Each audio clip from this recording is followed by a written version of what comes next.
He does, but Ned, being as patient as possible, not using his jump and trying to recover from below.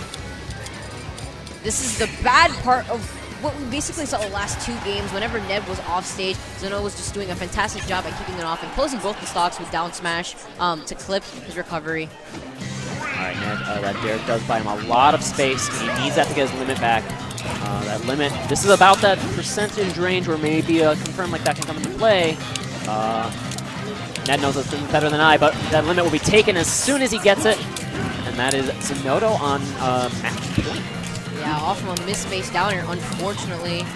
But do not want to count Ned out just yet. I wonder for that downward throw and banana. You can set it up into some really cheeky things like a Dair. You should do all sorts of weird stuff with banana down throw. We're seeing more and more players do that. We saw Rich Brown do that a little too. And that didn't work out from too well for Stadium Rocket, but Ned here. Okay, he's trying to find his way back into the stage with that limit. He's going to have to burn it, unfortunately. Zenodo applying so much pressure on Ned now. It's as if the entire momentum just shifted after he had managed to ledge guard him. And oh, this is a tough spot to be in if you're a Ned fan, and he's going to wait it out. Zenodo slams the door with the Dair. That is a 3-1 victory for Michigan's maybe best player. We'll have to see. Zenodo moving on 3-1. Zenodo, really strong presence right there.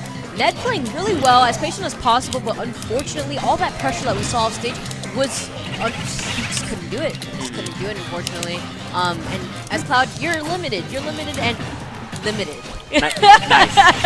Nice. You're limited. So the options you could do if you don't have limit yourself, you know, and he had to burn it, and still it just was not enough. You know, applying so much pressure. Looking very close to like Zero actually. Very similar to how Zero ledge pressures his opponents, and that was really interesting to see. And Zenodo has said in the past that he really wished he could ledge pressure like Zero. Like that's like he feels like he plays the neutral just as well as Zero in his own mind. But having that reaction time on the ledge, having like those options, those tricks that Zero has when he's got you on the ledge, that's what Zenodo wants to work on. And of course, it came into play here. He gets a 3-1 victory. He's in winners finals. His team must be proud. Meanwhile, we got 2 new teams into this top 8. We've got Cloud9 Ally, the other player, of course, in contention for best player in Michigan when he does live there. Lives there usually on and off. So Ally? Yeah, Ally's kind of like an honorary Midwestern in that regard. Yeah, I do believe he was going for school, but I don't think he's going to school there anymore. So I think we're going to be seeing him kind of... So I believe his girlfriend lives there? Yes, I think so, yes. But I do know that he's going to be getting a visa soon, so that way he could kind of free roam in the United States a lot easier and without the, you know, the hassle of dealing with customs. Mm-hmm. And on the other side, we have PG Panda Global Locus. Not actually sponsored by Panda Global, but today is his day on Panda Global Gaming. His own jersey and everything. I love it. That's a slick jersey. It really is. It really is. All these jerseys we have up here in this top 8 have been very nice. Of course, shout out to Panda Global. Putting in so much work. Putting out these qualifiers to really help players like Locust make it out to these type of tournaments. Really helping the scene. So shout out to them. Also with the fresh jerseys. Oh yeah, totally. An Ally. Of course, going to be going Mario. He's always claimed that he's going to work on some other secondaries, or like, I don't want to play Mario in this matchup. And he always just goes Mario. Mario is the character he's played since really the beginning of this game. He understands the character so well, and he understands how to read you with this character.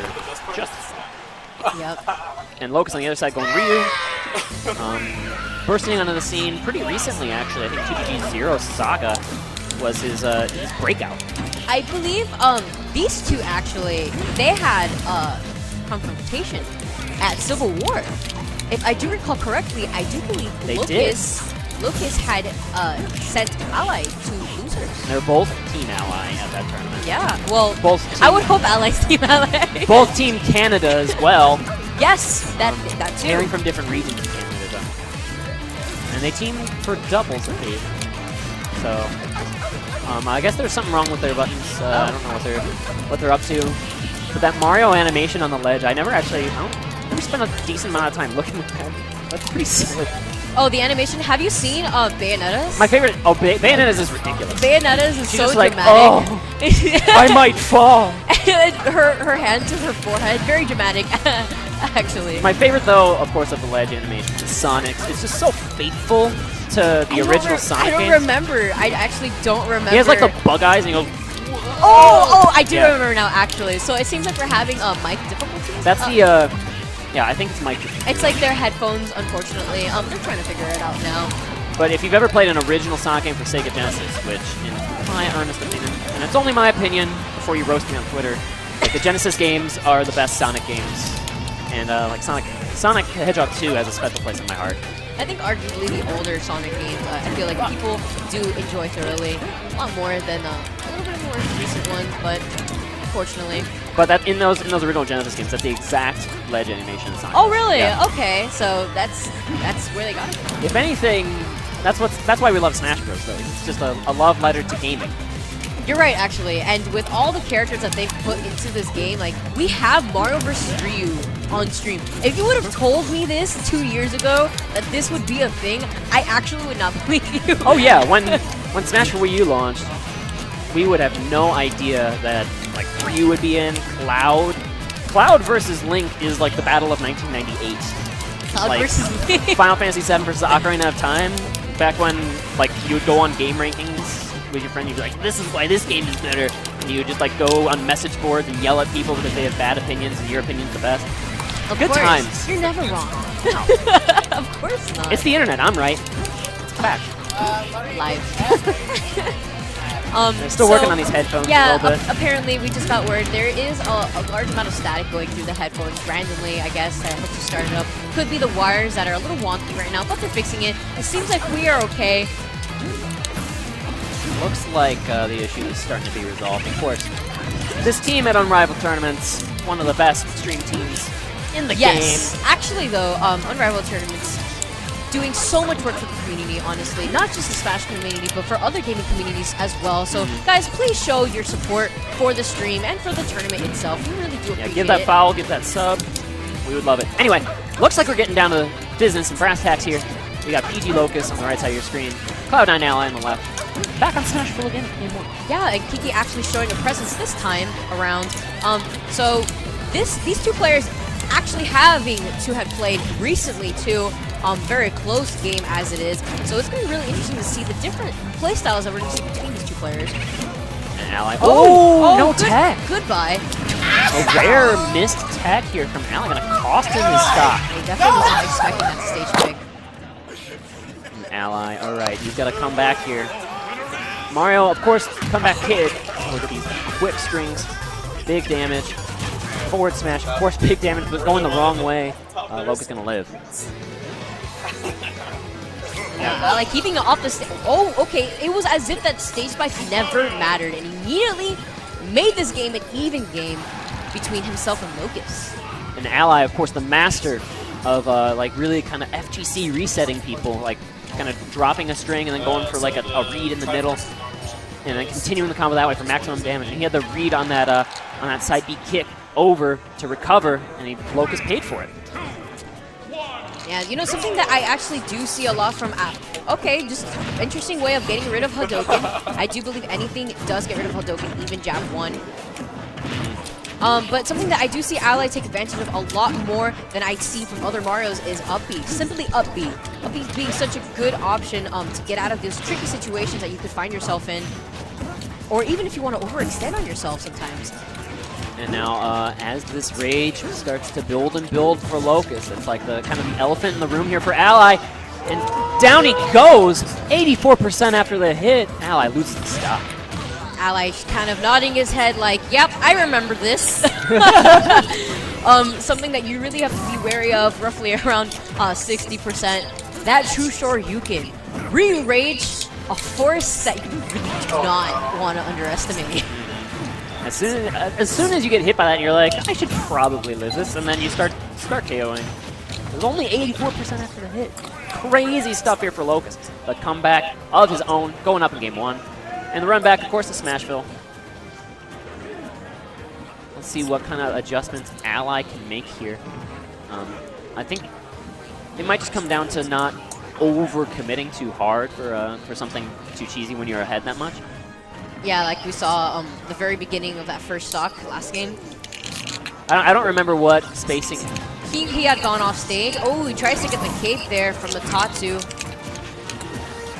and Ally getting a good lap here on the Locust. Big damage, 124% already in the blink of an eye, not even 40 seconds into this match. Wow. And the stock is gone. Immediately knew where Locust was going to land and taking that stock with the up smash. And this is kind of almost as big a lead as you need to have to be comfortable versus Ryu. Because kind of like any of those rage killers like Donkey Kong, like Lucario, things like that, where they can just take your stock in a blink of an eye, even when behind. You want to be super quiet. So right now, this big lap coming into play. That was really good way from Ally. He saw a focus attack coming and did not want to hit him. He was like, okay, well, I'll back up, I get it. Ally waiting here on the ledge, looking for a ledge trump. Yep. Challenge accepted. Pivot grab, very slick. The one thing that does beat focus attack is grab. Yeah, very important tool here for Ally in this matchup. And in every matchup, of course, he's Mario. He wants his grabs. That's his bread and butter. And Ally, okay, he's like tomahawking in and out of Locust's effective range right now. He's maneuvering himself around to pressure Locust into a defensive state. Especially at this percent, Locust is going to be going for a little bit more rolls as well, so he needs to watch out for Ally's up smash, especially. Max rated online for Locust, but he has to take this stock and another one, and he won't get the chance. Oh, wow. Ryu is very thick. Those muscles, they don't come easy. Oh my god! Cleans him up. That was gross. Oh, Ryu at max rage right now, but Ally does not care. That back air going to take Locust's last stock. Ally taking game 2. Very clutch back air. It really only took 2 combos from Ryu to bring Ally to kill percent with that maximum rage online. So Ally shutting the door, like you said, that big lead that he opened up with. He needed every single percent of that lead. The thing is that the reason why Ryu gets so much after hitting you twice, mostly, is because Ryu in general struggles on basically approaching. Approaching is a very troublesome thing for Ryu. So Locust getting all these confirms off of just simply up tilt into true Shoryuken. I actually like the fact that he doesn't try to do it out of down tilt, just in case he risks mis-inputting, unfortunately, from Hadoken. That is something very common that happens with Ryu. Very similar motion, but not the same. Yeah, Ryu does have those special inputs taken straight from Street Fighter. They increase the knockback of that Shoryuken, and they're what makes the red Hadoken as well. But right now, Lilac cruises the pick. Ally coming out big with big damage out of these up airs. Not choosing to end it with a super jump punch. No, he did not want to overcommit just in case. Instead, he just wanted to go for the 50%. And with this try-ish platform layout, if Locust tries to be too tricky with that focus attack, you can see Ally just kind of approach and not even have to commit to the platform with one of those down airs. Oh yeah, he has a lot more space to kind of move around here too. Something that Ally is continuously trying to get is Locust's Tatsumaki off stage whenever he's trying to make it back. Seen as similarly as when Diddy's monkey flip as a recovery option. So he needs to watch out for that. Fortunately, he really doesn't have any other options. So. It's slower and easier to react to than that monkey flip. But Ally has not been able to find any of those Tatsu gimps. Instead, he takes the up smash on that get up onto the ledge. Puts him again ahead, pretty large margin.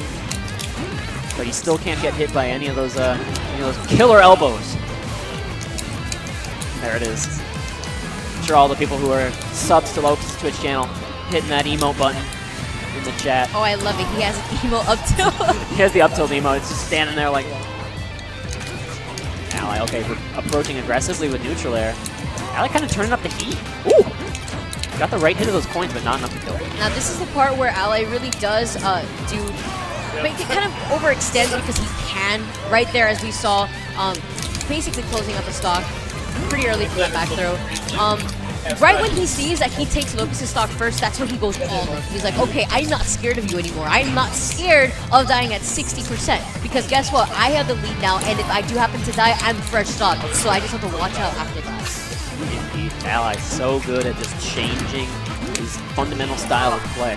I've seen that happen before. There was a set he played at a tournament called Frosty Frosting. He played against Bayonetta main Bushi, and like the difference between Ally game 1 of that set and Ally game 3 of that set was just remarkable. Yeah, that's something that you do see commonly amongst these top players. That is why Ally is 2 for a reason. number 2 in the world, still a winner, so what does that say? Oh my okay. goodness. Oh, can Locust make it back? This is so struggling for Ryu to make it back into the stage. His air mobility could be pretty troublesome. Even though he armored through the that back air there, he still takes half the damage, and that adds up even if you can get out of the hit stun. Ooh, coming in with the feet. Now, I don't know if you noticed, but the difference that we are seeing between the game 1 that we saw that Locust took and the last 2 games is that Ally had lost his stock first. And that was a really essential key for Locust to take that game, and Ally's still here with the lead, only taking 61%. Excellent punish on that Shoryuken. You need to pull the trigger on a punish for that move before Ryu lands, but turn it around with his own Shoryuken out of the up tilt again.